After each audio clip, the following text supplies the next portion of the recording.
Aslam or alikum everyone, I hope you all are doing well. Today we will discuss the characters and summary of drama The Devil's Disciple. So let's start.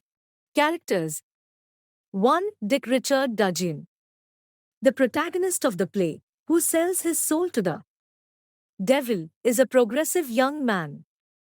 His own family doesn't like him. 2. Timothy Dudgeon. Richard's father died in the beginning of the play. 3. Mrs. Dudgeon. Richard's mother pretends as a pious lady. 4. Christopher Dudgeon, second son of Timothy Dudgeon, a young careless son. 5. Peter Dudgeon. Richard's uncle was hanged at the beginning of the play by the British Army. 6. Essie. Peter Dudgeon's daughter is an illegitimate child and a cute orphan of 16 years. 7. William Dudgeon.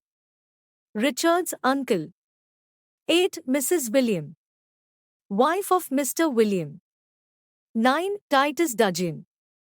Another uncle of Richard, he and his wife are carefree from the Williams household. 10. Mrs. Titus, wife of Titus Dudgeon. 11. Anthony Anderson. The minister is a sharp-looking, intelligent person. He is a 50-year-old Presbyterian priest and has an authoritative air in his manners. 12. Judith Anderson, second wife of Anderson of about 30, and soft and emotional nature. 13. Major Swindon, a British officer, 45, with a respect for the procedures of law. 14. General Burgoyne, an intelligent British officer, 55 years old. In contrast to Swindon, he is self-confident. 15. Eli Hawkins, a lawyer.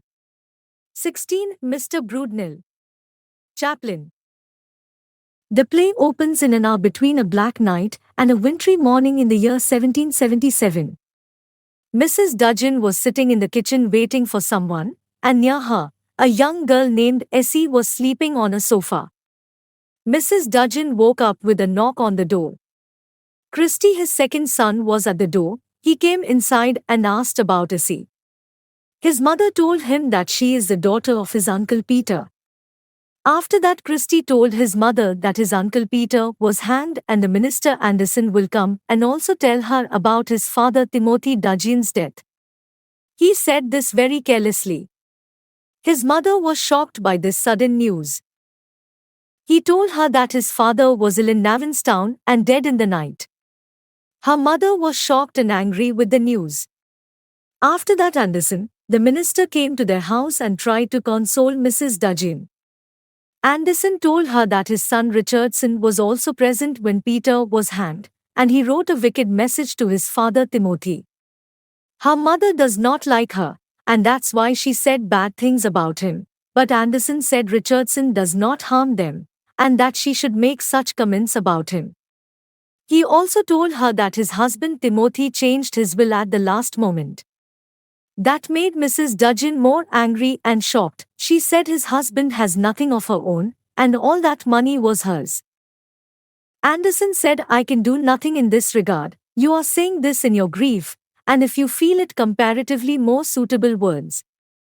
Mrs. Dudgeon became angry and said, we are taught that our feelings are more deceiving than our thoughts, and I had feelings for Peter, not for Timothy, but I was told that I should marry a virtuous man. So, I lived against my feelings, but a person like you, who married with his love, should not say this. After that, Anderson left. Mrs. Dudgeon woke up Christy and Essie and set up her house for the guests. Then she gave a few instructions to Essie. In the meanwhile, Judith came and asked her if she need help, but Mrs. Dudgeon said that everything is ready, but if she wants to help then can welcome guests, so she can change that time. After that, Anderson, Hawkins' lawyer, Mr. William Dudgeon, and his wife, Titus Dudgeon, and wife came. They all were saying prayer for Timothy Dudgeon in the presence of Mrs. Dudgeon when Richard came. Only Christy and Essie look happy at his arrival. As soon as he came, he started taunting people present there because they don't like Richard and pretended to be pious, but Richard reveals the truth about them. Despite all this, all of them are afraid of Richard. Hawkins, the lawyer, read the will of Timothy Dudgeon. According to that will, £100 are for Christie, £50 to be paid to him on the day of his marriage to Sarah Wilkins, and £10 on the birth of each of his children up to the number of 5. £52 a year, and the care of the children. And the rest of the property goes to Richard Dudgeon, but on the following conditions. 1. Take care of Peter's child and will not let her be forced to go astray. 2. He shall be a good friend to my old horse Jim, and keep my deaf farm laborer Roger Feston in his service. 3. He will give Christie a marriage present from the jewelry put in the best room. 4. He tries to live at peace with his mother as far as she will consent to it. Richard agreed to all these conditions. So, they last prayer. Mrs. Dudgeon protested against the will a little, but Mr. Hawkins said it is useless. After that, Richard had a chat with Essie and told her that he is Devil's disciple. Anderson and Judith protest, but Essie said she wants to live in Richard's house.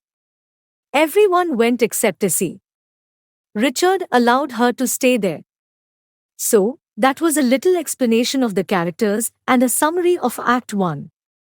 I hope it will help you to understand the play well. So, like, share, and subscribe to my channel, and till the next video, Allah Hafiz.